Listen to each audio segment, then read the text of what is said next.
Buscando decoración de Halloween, te encantará este fácil y divertido proyecto, ideal para realizar en familia.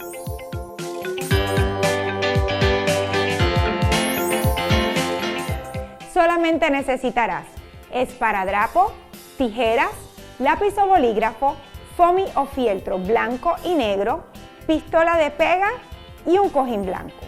El primer paso es hacer 2 círculos negros de 3 pulgadas y 2 círculos blancos de 1 pulgada.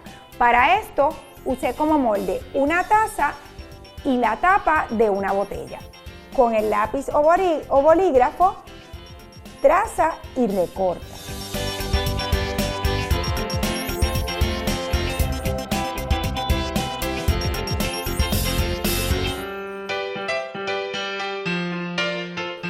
Luego pega los círculos blancos encima de los círculos negros.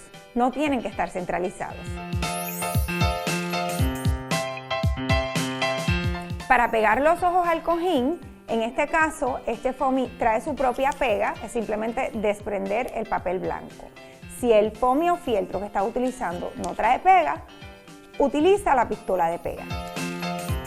El próximo paso es utilizar el esparadrapo para envolver el cojín. No tiene que estar 100% envuelto y procura que parte de los ojos se vean.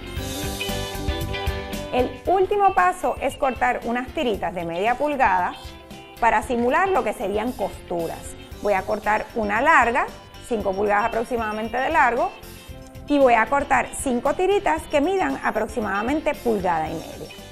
Para terminar de decorar nuestra almohada, vamos a colocar la cinta larga y las pequeñitas en dirección contraria.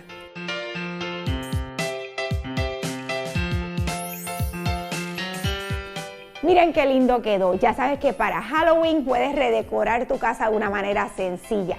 También puedes utilizar un cojín anaranjado y crear una calabaza.